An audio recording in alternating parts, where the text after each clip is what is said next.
Resultant of several concurrent coplanar forces by summing the rectangular components. 4 or 5 forces are acting at a point on a body. Then to find the resultant, the easy method is split the forces which are at an angle into its components along x direction and y direction. How to do that? Let us consider some 4 forces F1, F2, F3, F4 at an angle theta 1, theta 2, theta 3, theta 4. Here directions will also play an important role. This is positive x, this is negative x, this is positive y, this is negative y. When a component is acting along x direction, positive x, it's positive. When a component is acting along negative x direction, that will become negative.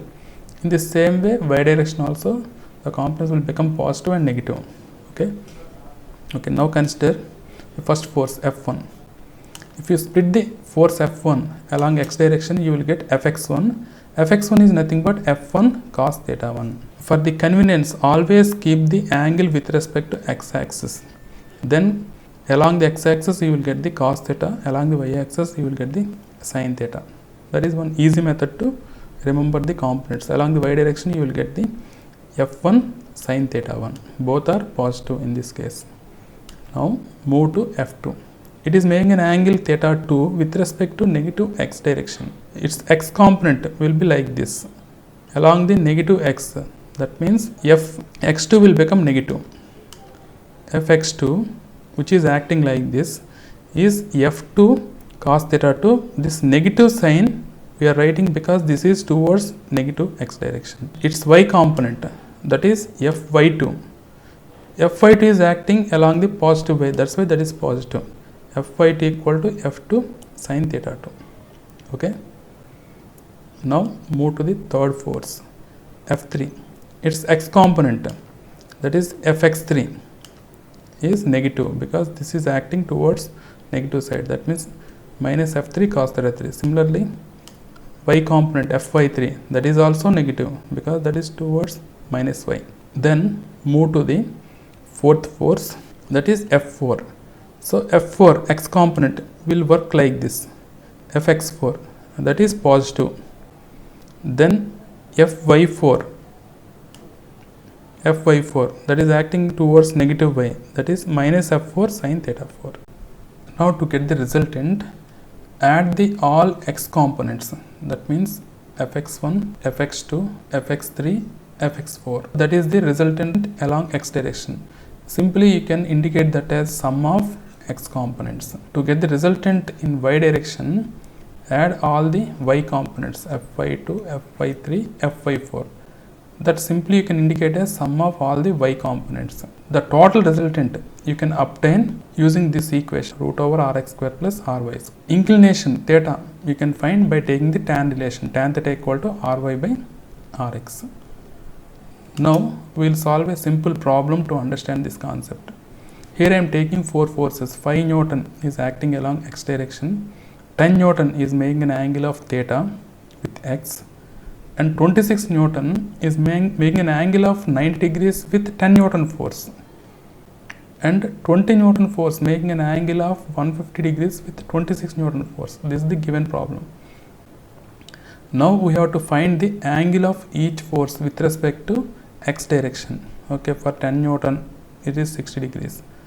So what is the angle of this 26 Newton force with respect to x direction? This angle we have to find. So this angle is up to here, angle is 90 plus 60, that means here to here, this total angle, here to here this angle is 150.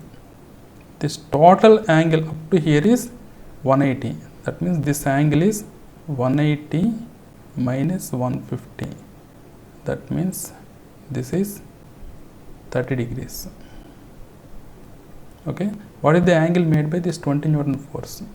So up to here this is 150, here to here another 150, means up to here this is 300. Total angle is 360, that means this remaining angle, this angle is 360 minus 300, that is equal to 60 degrees. This angle is 60 degrees. Now 5 Newton force will act only in the x direction. In y direction, effect of this 5 Newton force is 0. Okay, 5 Newton force I am taking along x direction. Now coming to this 10 Newton force, x component of this 10 Newton force will act like this. That value is 10 cos 60. Okay, that is this value 10 cos 60. Now coming to this 26 Newton force, x component will act like this. That value is 26 cos 30, because this is 30. This is along negative direction, so minus 26 cos 30, that value is this. Next, coming to this 20 Newton force. This 20 Newton force x component again will act like this, and that value is, that value I am writing here, 20 cos 60, and that is again positive, so 20 cos 60. Okay, if you take cos 60, cos 30, cos 60 values, and if you simplify this, finally you will get the resultant force along x direction is minus 2.517. Okay, now come to y direction. In y direction, this 5 Newton force effect is not there. Okay, no need to bother about this 5 Newton. This is acting only along x. For this 10 Newton force, you will have the y component that will act in the upward direction like this. In the upward direction, the value is 10 sin 60. That is positive, 10 sin 60. Okay. Next, coming to this 26 Newton force. This will also have the y component like this, in the upward direction only, up to here. The value is 26. Angle with respect to this x, this is 30 degrees, 26 sin 30, and this is in the positive direction only, so plus 26 sin 30. Now coming to this 20 Newton force, this particular force will have y component in the downward direction like this. As it is acting in the downward direction, you can split like this, in this direction.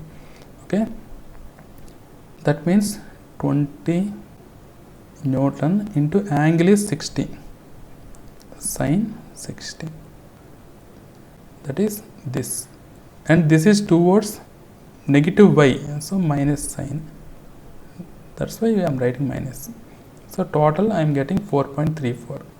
Then resultant r equal to root over rx square plus ry square, then resultant is 5.017 we are getting.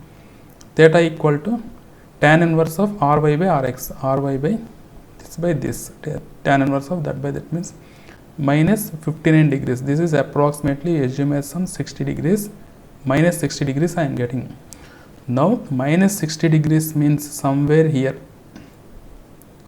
you will have the resultant 5 Newton. At minus 60 degrees means from negative side you have to indicate. Positive 60 means like this you have to indicate. Okay, minus 60 means this is from positive side. What is the angle now? Total is 180. 180 minus 60 means from this side you want to indicate the angle, means that is 180 minus 60. Then that will become 120 from the positive x side. Okay, in this way you have to find the resultant. Thanks for watching my video. If you like this video, please subscribe to my channel.